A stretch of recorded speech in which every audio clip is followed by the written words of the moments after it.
जन्नत के दरवाजे पर मुझको रोक दिया, सबको खुश रखना मेरा फिजूल गया। जन्नत के दरवाजे पर मुझको रोक दिया, सबको खुश रखना मेरा फिजूल गया।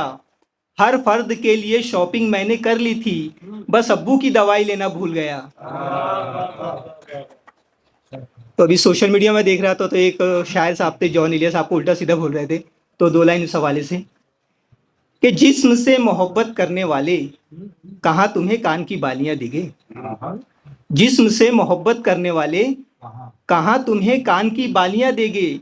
जिन्हें शेर का शीन भी नहीं पता, अब वो भी जॉन को गालियां देंगे।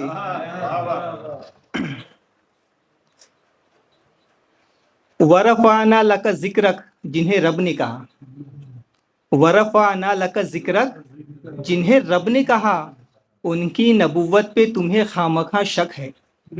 पिछले दिन एक पोस्टर पे बवाल मचा था, दो लाइनें कि वरफाना लका जिक्रक, जिन्हें रब ने कहा, उनकी नबुव्वत पे तुम्हें खामखा शक है।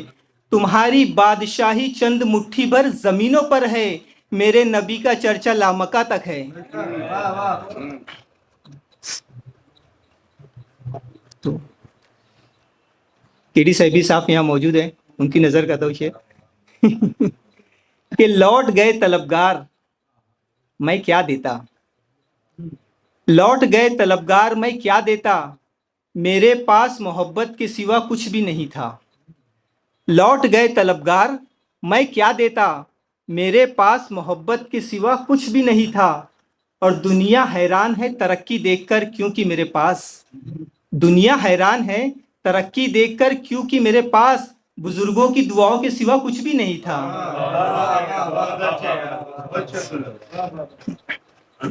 अपने अरमान दबाकर जिसने पाला तुमको, वो बाप अब तुम्हें सिक्का खोटा लगता है।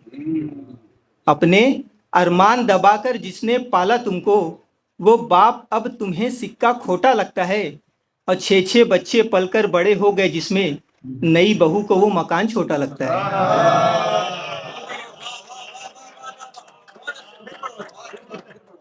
अपने अरमान दबाकर जिसने पाला तुमको, वो बाप अब तुम्हें सिक्का खोटा लगता है। और 6-6 बच्चे पलकर बड़े हो गए जिसमें, नई बहू को वो मकान छोटा लगता है। दोस्तों, मैं नागपुर से आता हूँ, लगभग 1100 किलोमीटर का सफ़र तय करके। तो बहुत थकावट होती है, उसमें उलझने भी होती है। तो 4 लाइन देखिए। जिंदगी जब हमें आजमाने लगती है, जिंदगी जब हमें आजमाने लगती है, हर चीज की कीमत बताने लगती है।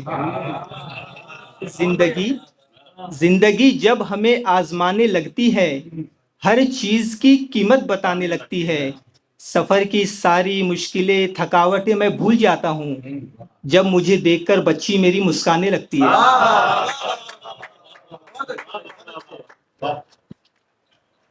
और दोस्तों, ये 2 लाइन देखिए कि तंज कसती है दुनिया मेरे चेहरे पर, कि कुदरत की स्याही का कमाल कैसा है। तंज कसती है दुनिया मेरे चेहरे पर, कि कुदरत की स्याही का कमाल कैसा है। और खुल्द में कहेंगी आका फरिश्तों से, अरे आने दो इसे, ये तो मेरे बिलाल जैसा है।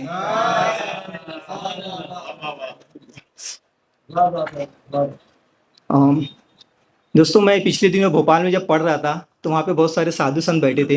जब मैंने ये लाइन पढ़ी तो उन्होंने मुझे एक लक़ब दिया था, एक उपाधि दी थी। वो उपाधि क्या थी, मैं कहता हूँ कि प्यार इश्क लव मोहब्बत एक तरफ, नफरत की धारा अलग है। प्यार इश्क लव मोहब्बत एक तरफ, नफरत की धारा अलग है।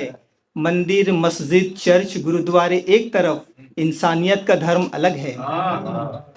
और मैं मुस्लिम होकर भी जब पढ़ता हूँ रामायण महाभारत बाइबिल गुरु ग्रंथ साहिबा वेद और पुराण, हर हिंदुस्तानी गर्व से कहता है मेरा अब्दुल अलग है।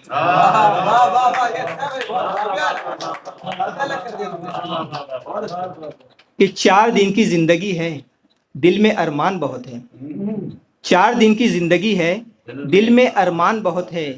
इश्क मैं भी कर लूं पर अभी काम बहुत है। और जो भी अब्दुल से मिलता है यही कहता है, अरे शायर तो अच्छा है मगर बदनाम बहुत है। टाइम होगा तो एक आखिरी गजल पढ़ देता हूँ। है पिछले दिनों दीपावली का खूबसूरत त्यौहार गया। तो हमारे भारतीय सैनिक भी दीपावली मनाते हैं, तो उनके लिए 4 लाइन लिखी थी कि यहाँ हम चैन से सोते होंगे, वहाँ कोई रात भर जगता होगा। यहाँ हम चैन से सोते होंगे, वहाँ कोई रात भर जगता होगा। यहाँ हम सबके साथ है, वहाँ एक सिपाही को अकेले कैसा लगता होगा।